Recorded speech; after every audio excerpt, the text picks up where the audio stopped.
Gabe, I'll let you introduce yourself properly. But Gabe works with an organisation called Risk Talk, and which has a fabulous history. But Risk Talk is all about unlocking or getting insight to the knowledge that is inside the heads of everybody inside your organization. So rather relying on sensors and tools to provide us with as much data as possible, Risk Talk is all about getting information out of people's heads. Or so I think that might be the purpose. I'm sure Gabe is going to give us better insight. Anyway, everybody, if you want to put your hands together for the wonderful Gabe Barrett.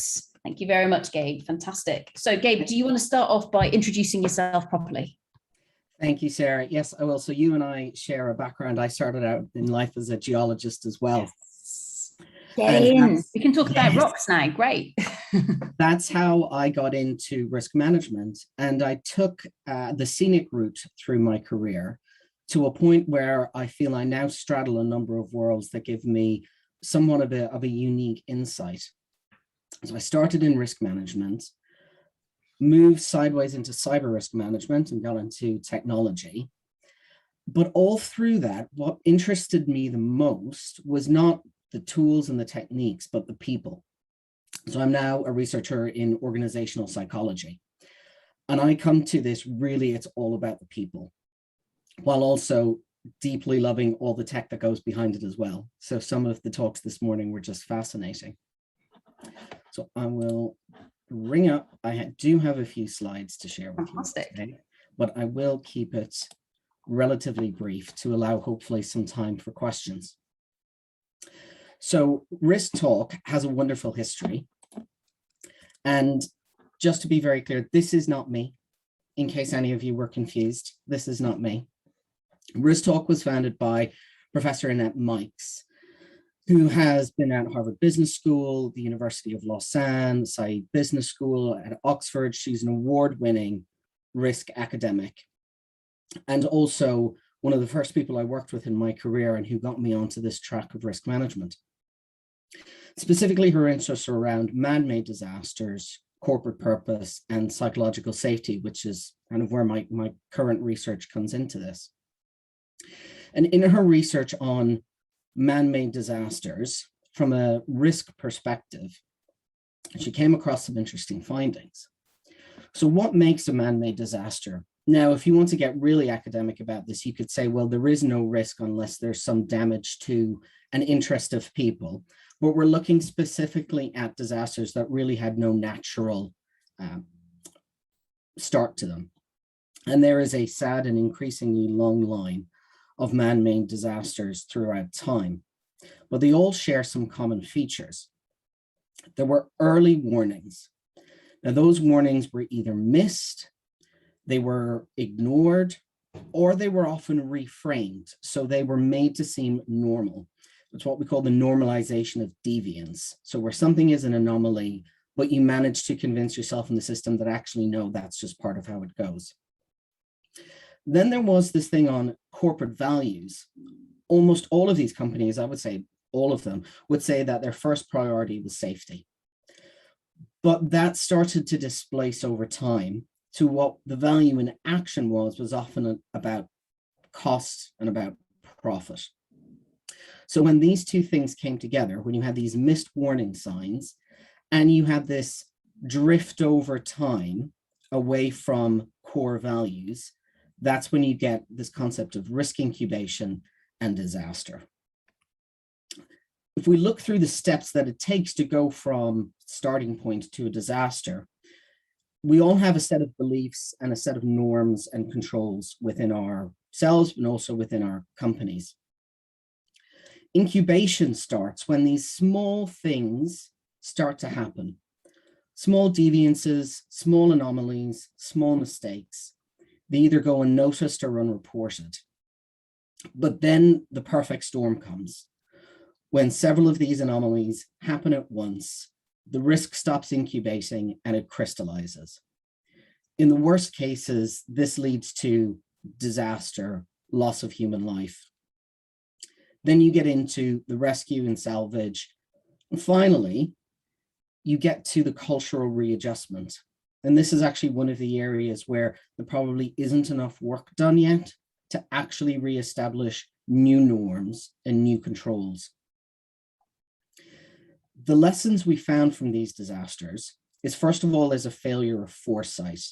We were looking in the now, far too much in the now, not how things could develop. So some of the points Gregory was making earlier this morning are very relevant to this. Then some warnings were missed. There was a detection problem. And it's not that no one knew. People knew, but they weren't necessarily communicated or communicated to the right level in the right way. So there was a communication problem. Then there was a failure of prioritization. These were seen as small issues, and there were bigger issues. We had a project to deliver on time. We had a customer demand to meet. So there was a failure of prioritization. Even in the best case scenario, though, there's an action problem. People just don't get around to doing this. And these are all people issues. And there's a lot of social science around each of these areas. But they come together in a simple way from a risk management perspective, from a behavioral management perspective.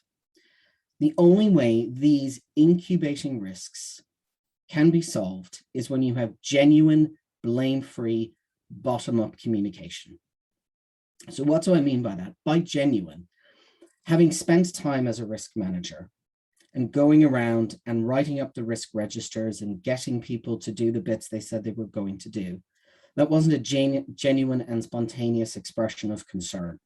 You know, it was part of a process. It was very top down. In a genuine situation, employees are voluntarily speaking up. They can choose to speak up or not. And usually that choice to speak up or not is based on how they've seen management react. So if management react negatively, either punitively or dismissively, oh, that's not really an issue, that's not something we're concerned about, that creates this vicious cycle of not continuing to speak up about the issues that you see. It needs to be blame-free. And the heart of that is psychological safety. This idea that you won't be punished when you speak up about issues, mistakes, or anomalies. Now, psychological safety doesn't mean freedom from consequences or a lack of accountability. It's actually the very opposite. When you have psychological safety, you can hold people to account for what they said they were going to do without feeling like you're going to be punished for asking them to hold themselves to account. And it has to be bottom up. It needs to be accessible to everyone because the origins of many of these disastrous risks were in small areas around the business, or they were even in the supply chain, something which we've heard discussed a lot today. A lot of our risk comes from the supply chain.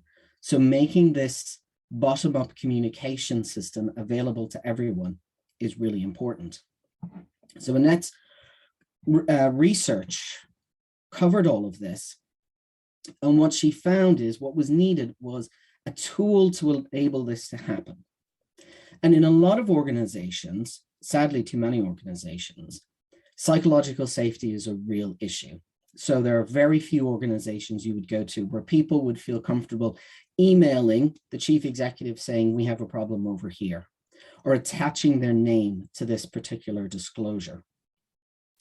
So Risk Talk, the application that she developed, is really focused on giving employees that opportunity to speak up around the core values and the priorities of the organization. So wherever and whenever employees want to speak up, they have a way to do it and the company benefits. It's the see it, say it sources method, very effectively used here in London, for example. So employees have the opportunity to see something and say something. They speak up knowing that there's not going to be any negative repercussions for them. The technically more advanced part of this is not in the front end where the employee just sees a simple form. The only design decision that has to be made is what are your priorities and values? The rest of it is so simple. They just go in, say, I saw this, it affects this value or this priority, please do something about it. But on the back end, these are all logged, geotagged, and triaged so that they don't get lost. There's a way of making sure that you're starting to see the patterns that emerge from these spontaneous disclosures from employees. And this gives management and the board a much better understanding of what are the local issues and challenges on the ground.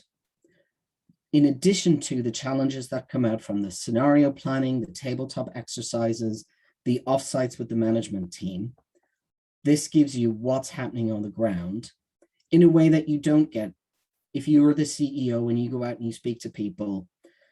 As much as you might want to think otherwise, they're not always going to tell you the pure and unvarnished truth, because people want to manage their reputation.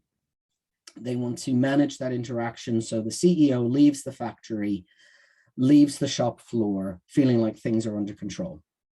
So this gives you that unvarnished truth.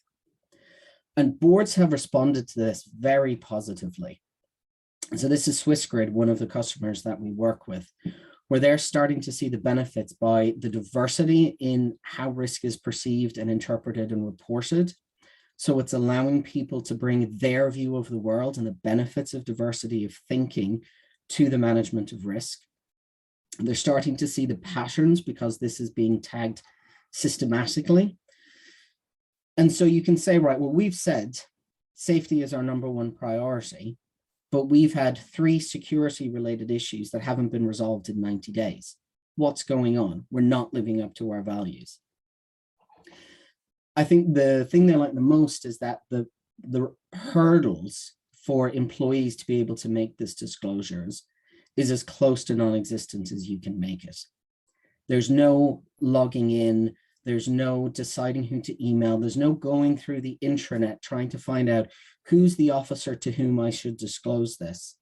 It's open the app, say what you've got to say, and you're done. It's that simple and it's that quick. So that's the overview of what Risk Talk does. I wanted to make sure I left room for questions and conversations because I think we might have some interesting points on the behavioral aspect of risk management and using digital tools to almost democratize, to borrow Greg's word, giving that information. Brilliant. Thank you very much for that, Gabe. So round of applause, everybody, for Gabe and this great insight to the Risk Talk tool that he's been sharing with us here today. So Gabe, I think we're going to make democratization the word perhaps of today. And it came from Deborah first, just to give that credit. And then I think Greg unashamedly stole it, but he did give her credit on that way through. So Gabe, I mean, with regards to this, so I have the luxury of running risk workshops the entire time. And so there's lots of different sort of tricks and kind of techniques you can use to get people to talk about those elephants in the room or those risks that they know about that for whatever reason they don't want to share or they don't feel the need to share. Do you find that having a really simple app almost removes barriers to entry, or how do you see that working? Yes, it's absolutely about removing those barriers to entry, those barriers to disclosure, as we call it. So you don't have to go through the logistical, but also the emotional labor of overcoming the fear of disclosure. By taking away that effort, it lowers that barrier to entry. And I should say, this is complementary to other risk management tools and techniques. So the risk management workshops still have a very important role to play, but they can be augmented by the intelligence that you get out of a system like this, where if you're having a risk workshop with the finance team, and there have been a couple of things disclosed or risks raised or concerns raised that are relevant, you can bring those in and you have names for the elephant in the room. And once you can name something, you can start doing something about it. And so with this, Gabe, so this is a question actually that's come in from Jane, and she asks, so do you think that the board or some designated senior executives within the organisation I know you kind of insinuated it during the talk, but do they have direct oversight with regards to what's coming up towards them? But then also, what's that feedback loop, I guess, back to the people who have actually taken the time to point their finger at something and report it? Those are great points. So there's a senior team usually involved in the what we call the triage team. So they are senior executives from the relevant areas of the business. The board doesn't directly go in and see all the information that's coming through just because they don't have the time, and that could be a bit time intensive, but they can get reporting directly from us.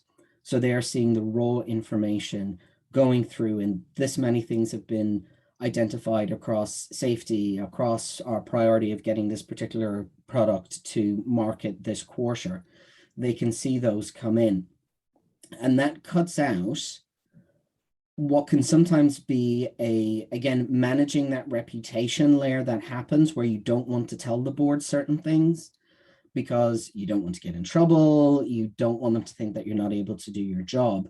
So by having the reporting come directly from that source data, it gets rid of that particular barrier as well.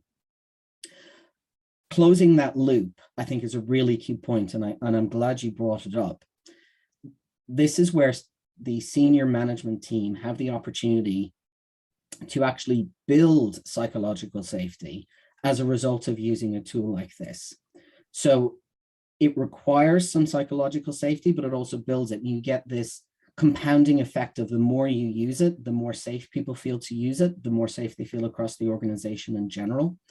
By in whatever mechanism you have, whether it's a town hall, whether it's a newsletter route, we've seen great success at Swisscard, for example, where the CEO uses these in town halls to say, Joe from engineering raised this issue and it was really important. Thanks, Joe, for raising this. If it was made not anonymously, or if it was made anonymously, say, thank you to whoever raised this. We've done this about it. So you close that loop that says you raised this, we've done something about it. And that goes back to the earlier point around people make decisions about whether they're going to say something or not based on how safe they feel and whether or not they think people care. So if you do something about it, you're showing that you care. So I'm going to be more likely to tell you about the next thing that is bothering me or the next risk I see to the organization. So closing that loop is very important. Great, thanks for that, Gabe. And so with this, do you find, so it's called risk talk, and much of what you've spoken about here is trying to stop bad stuff from happening rather than obviously the other side of risk, which is looking for those opportunities and empowering those. Do you find that the sheer fact that this is called risk talk means that people only tend to talk about negatives? Yes, that's an interesting point, because we see risk as having upside and downside, but that's not how the general population views risk. Yeah, it is primarily aimed at opening up the conversation around avoiding bad things happening, but it is also fairly nascent in its development. And so that it absolutely can be used to discuss opportunities as well. Cool. And so do you see as well, I mean, obviously you can report both. A question from Mark, and he asks, does this report your stereotypical complaints and grievances or whistleblowing hotline, etc.? So it doesn't replace the whistleblowing process, which in most jurisdictions has particular protections around it by law. What we don't see, though, is much in the way of complaints, especially around people being raised. So it's not being used as a substitute for, I don't like my manager, he or she isn't being particularly nice to me. What we've seen most is that it gives people who deeply care about the organization a way to surface issues that bother them, but that they didn't know where to go to or how to get them addressed. Cool. So where there's already very well established processes for whistleblowing or for HR complaints, we don't see those coming in so much.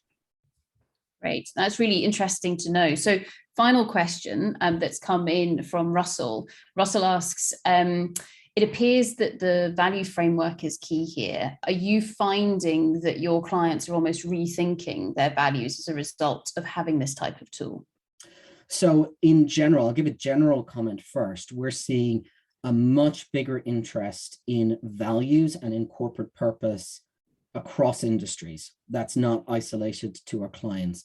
There's a lot more talk about values at risk rather than just value at risk. And there's a big push, I think, across a lot of industries to be more pro-social in their purpose. It's not just about making lots of money, it's about making lots of money by doing something good. So overall, I would say there is an increase in organizations taking a deeper look at what are our values? Are they the words we've written on our wall? Or are they how we conduct ourselves as an organization, how we conduct ourselves when no one's looking? So there's a big link to corporate culture here. I would say the clients that we've worked with have very well established values to date. And so there's not been a significant amount of rediscussion of those, but overall I'm seeing a big discussion of that. Brilliant. No, it's fascinating. And there continue to be questions coming in for you within chat. However, unfortunately, we must move on to our last speakers of this session. Gabe, if you can stick around for the panel session, that would be amazing.